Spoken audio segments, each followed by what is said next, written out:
بسم اللہ الرحمن الرحیم۔ بہت برداشت کر لیا میں نے تمہاری ماں کو، اب مزید مجھ سے نہیں سہا جاتا۔ آخر تمہارے اور بھائی بھی تو ہیں، وہ کیوں نہیں رکھتے انہیں؟ میں کمرے میں بیٹھی تسبیح پڑھ رہی تھی جب بہو کی چنگھاڑتی آوازیں میرے کانوں میں آئی تھی۔ میں اپنے بڑے بیٹے کے گھر میں 1 مہینہ رہ کر آئی تھی۔ جیسے ہی مہینہ پورا ہوا میری بہو نے فوراً کہہ دیا کہ اب آپ اپنے دوسرے بیٹے کے گھر چلی جائیں۔ اگر وہ مجھے نہ کہتی تو بھی مہینہ پورا ہونے پر مجھے دوسرے بیٹے کے گھر جانا ہی تھا، مگر میرے چوتھے نمبر والے بیٹے کی یہ بہو انتہائی بدتمیز اور بد زبان تھی۔ وہ مجھے 4 دن بھی برداشت کرنے پر تیار نہ ہوتی تھی۔ اب بھی وہ اپنے شوہر سے مسلسل یہی کہے جا رہی تھی کہ اپنی ماں سے کہو کہ وہ یہاں سے چلی جائے۔ دکھ کی ایک تیز لہر میرے پورے وجود میں دوڑی تھی۔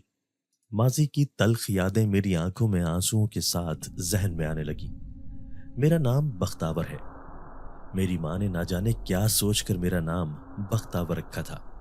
اس کا مطلب تھا بہت اونچے نصیب والی۔ میری عمر جب 19 سال ہوئی تو ایک بہت اچھے گھرانے سے رشتہ آیا۔ لڑکا فوج میں تھا۔ اماں ابا نے ایک لمحے بھی نہ سوچا اور فوراً ہی ہاں کر دی۔ میرے شوہر کا نام محمد علی تھا اور وہ فوج کے ایک سپاہی کی حیثیت سے کام کرتے تھے۔ میں شادی کے 1 سال تک سسرال والوں کے ساتھ رہی تھی۔ میرے شوہر نے مجھے اپنے پاس فوج کی طرف سے دیے ہوئے ایک کوارٹر میں بلا لیا۔ میں ان کے پاس جا کر بہت خوش تھی۔ وہ بھی ایک مہربان طبیعت کے انسان تھے۔ شادی کے پہلے ہی سال اللہ نے مجھے اولاد کی نعمت سے نواز دیا تھا۔ میرے ہاں پہلا بیٹا ہوا تھا۔ اس دور میں ویسے بھی ہر گھر میں ہی زیادہ بچے پیدا کرنے کا رواج تھا۔ میں ہر دوسرے سال ماں بنتی اور میرے ہاں ایک بیٹا جنم لیتا۔ شادی کو 13 سال ہوئے تھے اور میں 7 بیٹوں کی ماں بن گئی تھی۔ لوگ میرے نصیب پر رشک کرتے تھے۔ میرے سسرال والے بھی بڑے ناز سے سب کو کہتے کہ دیکھو تو صحیح، ہماری اس بہو کے تو 7 بیٹے ہیں، یہ تو راج کرے گی بڑھاپے میں۔ میرے شوہر چونکہ فوج میں تھے اس لیے ہر دوسرے سال ان کا ٹرانسفر کسی دوسرے شہر میں تو کبھی کسی دوسرے شہر میں ہو جاتا۔ اب میرے بچے سارے اسکول پڑھ رہے تھے، اس لیے مجھے بڑی پریشانی ہوتی کہ بچوں کی تعلیم اس سارے عرصے میں شدید متاثر ہوتی۔ یوں تو میں اپنے سسرال کے ساتھ ہی رہنے لگی تھی۔ میرے شوہر چھٹیوں میں گھر آ جاتے تو بچے ان کے ساتھ خوب انجوائے کرتے۔ بچوں کی پڑھائی کی خاطر ہی میں اپنے شوہر سے دور رہنے پر مجبور تھی۔ شوہر کے بغیر یہ وقت کیسے کاٹا یہ میں ہی جانتی تھی، لیکن میں خوش تھی کہ بچے خوب اچھے اسکول میں تعلیم حاصل کر رہے تھے۔ یوں ہی کئی سال بیت گئے اور سارے بچے بڑے ہو گئے۔ سب سے بڑا والا بیٹا 20 سال کا ہو گیا تھا۔ وہ ابھی بھی یونیورسٹی میں تعلیم حاصل کر رہا تھا۔ اب میرا شوہر بھی ریٹائرڈ ہو کر گھر میں رہنے لگا تھا۔ اچانک ایک دن وہ ورزش کرنے پارک گئے۔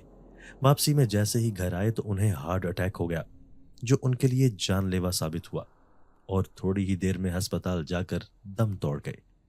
میرے سر پر تو جیسے قیامت گزر گئی تھی، کیونکہ ابھی تو میں نے بہت سے خواب آنکھوں میں سجائے ہوئے تھے۔ میں ان کے ساتھ اپنا بڑھاپا، اپنی زندگی بھرپور طریقے سے گزارنا چاہتی تھی۔ ابھی تو ان کی ریٹائرمنٹ کے بعد مجھے ان کا ساتھ نصیب ہوا تھا۔ میری رو رو کر حالت بری ہو رہی تھی۔ میرے سسرال والے مجھے تسلیاں دیتے رہے، لیکن میں اپنے دل کو کیسے سمجھاتی؟ میں نے تو یہ خواب دیکھا ہوا تھا کہ ہم دونوں اپنے ہاتھوں سے اپنے 7 بیٹوں کی شادی کریں گے۔ سب سے بڑا والا اپنی تعلیم مکمل کر چکا تھا، اب وہ پاکستان میں رہنا نہیں چاہتا تھا۔ پھر میں نے اپنے شوہر کی ریٹائرمنٹ کے پیسے سے اس کا امریکہ کا ویزا لگوا دیا اور پھر وہ وہیں سیٹل ہو گیا۔ 2 سال بعد ہی مجھے خبر ملی کہ اس نے وہاں پر شادی کر لی تھی۔ یہ بات میرے دل پر تیر کی طرح لگی تھی کہ اس نے ماں سے پوچھنا بھی گوارا نہ کیا اور اکیلے ہی شادی کر کے اپنا گھر بھی بسا لیا۔ لیکن پھر بھی میں ماں تھی، میں نے اسے معاف کر دیا اور اس کی خوشی میں خوش ہو گئی۔ اب چھوٹے والوں نے جب دیکھا کہ بڑے والے بھائی نے امریکہ جا کر اپنا مستقبل سنوار لیا ہے تو ان دونوں کو بھی بزنس کرنے کی دھن سوار ہو گئی۔ میرے پاس زیادہ رقم نہ بچی تھی۔ میں نے اپنے شوہر کی ریٹائرمنٹ کی ساری رقم اٹھا کر انہیں تھما دی۔ حالانکہ میرے شوہر مجھے کہا کرتے تھے کہ یہ رقم اپنے بڑھاپے کے لیے بچا کر رکھو، تاکہ اگر ہماری اولاد نافرمان بھی نکل آئی تو یہ رقم ہمارا سہارا ہوگی۔ لیکن اولاد کے آگے بھلا کیا چیز نظر آتی ہے؟ اب دونوں بیٹوں نے اپنا بزنس سیٹ کر کے اپنا مستقبل سنوار لیا تھا۔ ان کا کاروبار خوب ترقی کر رہا تھا۔